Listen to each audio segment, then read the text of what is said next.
Good day. You're listening to QHS, a podcast to make the mundane clear, the trivial consequential, and the worldly supernatural. Every story is important, each a reflection of our true colors. Some colors are as pale as moonlight, some as vibrant as blood. Stories are like blood, thicker than water, grounds us to the world we live in, and binds us to where life begins. Life begins with this first story by yours truly, entitled Mama. My Lola says my mom's pregnancy with me was the most difficult she had ever seen. Of course, there were days when my mother couldn't move. She couldn't eat, couldn't sleep, couldn't breathe properly, and couldn't come out of the house. Those are normal, difficult things a pregnant woman goes through. Thankfully, she gave birth to a perfectly healthy baby boy. However, I wasn't born a normal boy. I never felt comfortable playing with cars and guns, neither wearing pants nor getting along with male peers of my age. My parents dismissed this growing up, saying, "You'll change when you go through puberty." But unfortunately for me, facial hair and height were the only things that changed. My father always let me dress, act, and be how I wanted. My mom, not much. She always went on this long tirade on why being a man is better than being a woman, and how I should just accept that I was born a man. As caring as she was, I never really understood her, and we never really had the time to understand each other. Not in this lifetime, at least. It was all due to that lump in my mother's pancreas. Stage 4 pancreatic cancer. It was a late detection, but my father was resolute and immediately took her to the country's best specialist. Still, it wasn't enough. On one of the last nights of her life, she asked me to sit down next to her. I obliged, of course, and we talked through the night. "Alex, I'm really sorry for how I've treated you all these years," she said to me, tearfully. "Ma, don't say that. You'll live," I replied. I never really hated your sexuality. I was just afraid that being a woman wouldn't be what you expected. Mama spoke with her dying breath. "Mama, I understand," I replied, with tears forming on the crevices of my eyes. "Just promise me one thing, Alex. Don't push it out, no matter what." "Push what out, Mama?" Then, as soon as the words left my mouth, her heart stopped beating. And just like that, the mother I had grown to hate vanished, just before we finally understood each other. Even though she left the world, it felt that she was still inside me and growing. Hopefully she's not the god-awful pain in my stomach. My transition was the most liberating thing I had ever done in my life, not including the broken bones, not being able to move on some days, and injecting myself with painkillers just to not cry. It's sad that these are normal things that trans people like me experience, but a little hurt is nothing for a lifetime of relief. Well, that's what I believed until this morning. I woke up with the most excruciating pain of my life. It was like my stomach was eating me from the inside out. Now, I'm at my doctor's clinic without a single clue why. "Did you eat anything that could have possibly upset your stomach? Any dairy?" the doctor asked me. "No, nothing really, and I'm not lactose intolerant." "Any allergies?" "No." "Okay, how would you describe the pain? Is it like a burning sensation, or is it like cramping?" "Maybe a bit of both," I replied, my back hunched over due to the pain. "Okay, this is probably just a run-of-the-mill viral stomach infection. I'll just give you some amoxicillin, omeprazole, and ursiflora. Take these and your symptoms should go away in 2 to 3 days. That's a relief. I then went to the drugstore to buy the medicine.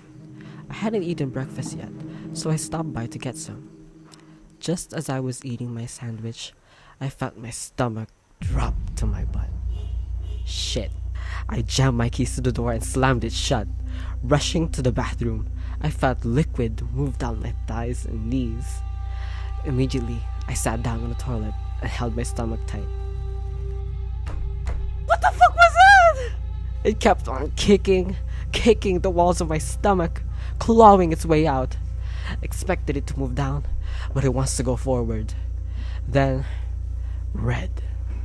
Red on the bowl and red on my thighs. It hurt so bad. I just pushed and pushed and pushed with my eyes shut and my whole body shaking. But I don't think I can push anymore. Not after this much blood. My insides still hurt like hell, but the pain is not going away no matter how much I push. Mama, is this what you meant? Mama, why do I see a hand down there? Mama, I'm sorry. Well, that was certainly an eerie story that gave me the spooks. The story explored the protagonist's struggle for self acceptance in the face of their mother's resistance, only for that conflict to take a disturbing, supernatural twist. One of the most powerful elements of the story was the use of body horror as metaphor for transformation. The physical pain of transition is paralleled with the grotesque and terrifying experience of something growing inside the protagonist. Tapos ayun nga, the mother's cryptic final words serve as a chilling foreshadowing, leaving readers wondering whether her presence is a psychological burden, a supernatural force, or something even more sinister.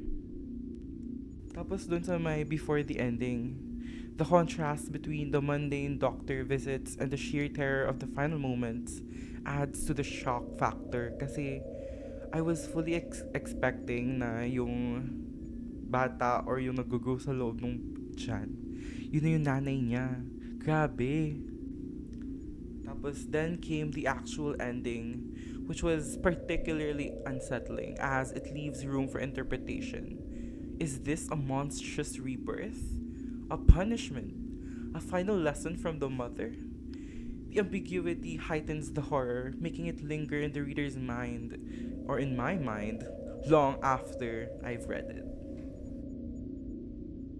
I think a large element in this story is the use of body horror and body dysmorphia, which makes sense as the protagonist is a transgender woman. And this is particularly highlighted in the ending, which is left ambiguous, but for me personally, I think it represents how the protagonist fathomed the fear and pain that comes with becoming a woman, especially a transgender one, in today's society, which is not so accepting.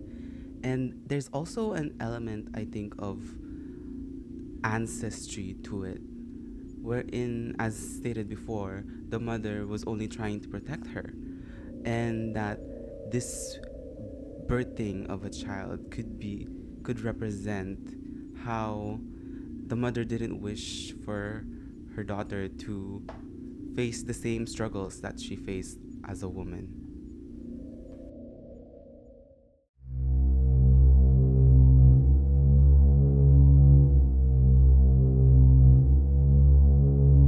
What if the fears you had at night were actually true? Every night is like clockwork. Same routine, same places I visit, same faces that greet me. I head out for work at 8 a.m. and head home at 9 or 10 p.m. And then I shower, cook leftover pizza on the stove while watching late night TV. And finally, head to bed at 12 a.m. Not the greatest bedtime routine, but such is life for the ordinary folk. I moved to the city from my rural town to get away from it all. My dad is spiritual, I think. I don't know. But Mom always fought Dad about going out late at night and returning home in the morning. He always had the same excuse: deer eating at his vegetable garden and coyotes scouting his sheep. After that, he said he would go to the chapel to pray. I was sick of it, the constant fighting, but I can't deny that I was happier in the country, although the woods and the running river were calmer than my home. I ran barefoot to the woods for comfort every time, to distract me from my situation. A disease, my parents called it. My father was of few words, but he always told me how I would get better soon. My mother never really cared. This small, damp apartment is way better than the nightmare that was home. But the constant fighting and nagging wasn't the only thing that terrorized me back home. I also had night terrors, and it was always the same. A bare woman with wet hair staring at me from the corner of my room. And it wasn't sleep paralysis, because I could move. I could scream, but no one would come and help. And its eyes, they were so full of hate. I could tell, even if it was dark. I don't want to turn the lights on, because what if I saw everything?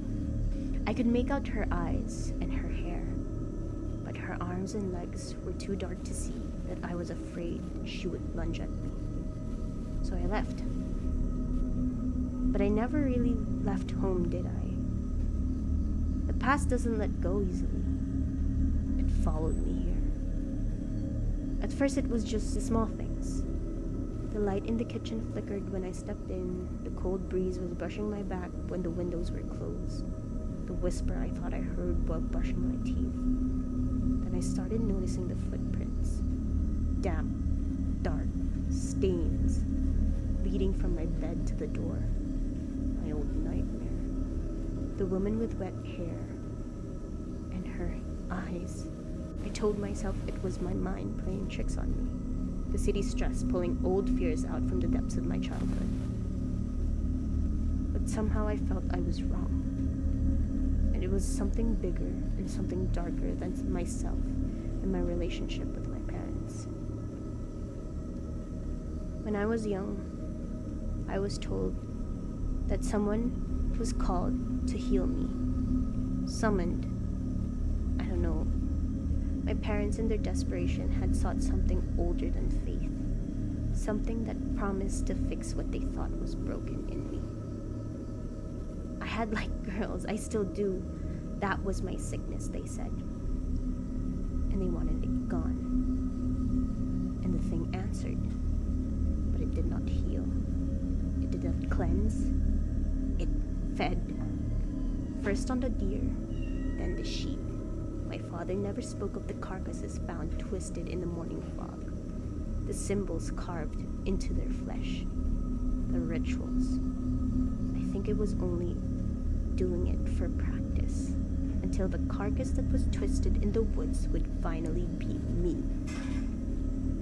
I wonder if they ever regretted it. If they ever realized that once called, some things do not leave. That once fed, some things only hunger for more. I did not realize it had followed me until that night with Marissa. She was kind, sweet. She made me laugh in a way that felt easy and natural. We had drinks and shared stories. And when she suggested heading to my place, I said yes without hesitation. The apartment was colder than usual. And when we stepped inside, the air had a stillness. Then I saw it, a damp handprint smeared across the kitchen counter, the outline of footprints leading from my room. A whisper slid through the air, something just at the edge of understanding. A chill went down my spine. It had announced its presence. Marissa's laughter faded. She turned to me, eyes widening as she pointed past my shoulder. I knew what she saw, even before I turned. The woman. Can I even call it that? The thing, dripping, dark, and waiting. It lunged. I don't remember screaming, only falling, clawing. The weight of water was crushing me down. Though I was not drowning, I could hear my mother's voice in the wind, my father's prayers echoing like broken hymns. I could feel the cold hands of something old, ancient, wrapping around my throat. Darkness swallowed me whole, not the absence of light, but something deeper, something malevolent. My limbs refused to move. Heavy as if soaked in something thicker than water, I thrashed anyway, my nails scraping against the linoleum floor, my chest tightening with something beyond fear. Marissa's voice cut through the crack. Let go of her! A sharp crack like thunder underwater, and the weight lifted, just enough for me to gasp. Air burned my lungs. I turned my head, barely catching sight of Marissa standing rigid, her arm outstretched. She was giving me something. Something glinting? A mirror? No, shattered glass from the countertop. The thing recoiled, its face, or what should have been its face, twisted. A mouth too wide, eyes like deep wells, a body unraveling like ink in water. I scrambled back, the floor slick beneath my fingers. Marissa, I see you, she whispered. The thing screamed, a sound. The thing screeched, a sound that was not meant for human ears, a sound that made my teeth ache and my skull vibrate. Marissa's grip tightened on the shard of glass, and then the whispering started again, not from the thing, the walls, the floor, from the air itself. I regained my strength. I was not going to let this thing attach itself to me and take me away. I reached deep, past fear, past doubt, past the years of being told I was wrong, broken, something to be fixed. I clawed into its flesh, into the space where it should have had a heart, and I spoke words of my own, not prayers, not pleas, but truth. You were never mine to carry. You were never my burden to bear. You will not have me. The thing howled, and my vision went black. When I opened my eyes, Marissa was shaking me. The air was thick with the smell of rain. The room was soaked, my body trembling, but I was alive. She held me close, whispering that she saw it too, that it was real, and I believed her. Because after all, the greatest trick of the demons and monsters that haunt us is to make us believe that they don't exist at all.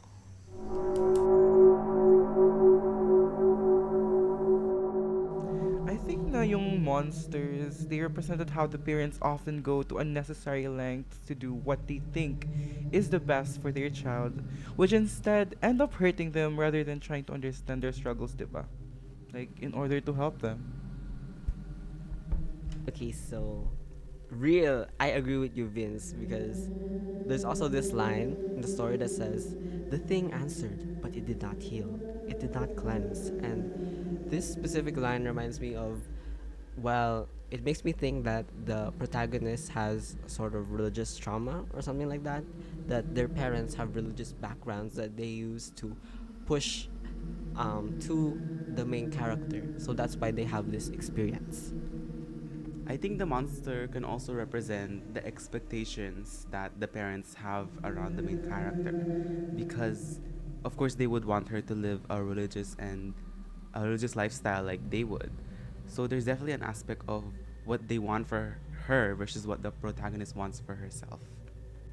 Yeah, and I think this is really dangerous too because our expectations of other people make us bend reality to an unnatural degree, right? Because when you think of someone, you're prejudiced such that that's who they are, that's who you think they are. And sometimes, well, actually, most times, that's the most important thing. And it's the one that causes the most effects. So I think we can all agree naman na the main lesson of the story is how when people think they are in the right, they are willing to do horrendous things when in fact they don't. They justify the bad things they do with their good intentions, but that's just not the case. Yeah, I think the parents definitely could have been more open minded and tried to understand the main character instead of forcing their own beliefs upon her. And I think this story is like a warning to that. And that if you have any disagreements or misunderstandings with other people, whether it's on your sexuality, your identity, or anything else, that maybe you should both try to find some common ground so that, because that's a person that you care about, it's a person that you love, it's your relative, it's your friend, it's whatever, and there's always a way to work through things together. And I think we should really, really try. Like, we should really. I'm emphasizing Miko's point because As we see, the main character really went through a lot. I mean, it's not really plainly stated. It's in the form of a story, and it's in a metaphor of like a monster. So when she crawled into the monster and then begged for forgiveness, it was definitely a metaphor for a lot of things. And those are words, and that could really not be what they're experiencing. It could be less raw. It could be a watered down experience. So yeah, it's really important to communicate and to remember that not everyone's experiences are the same all throughout.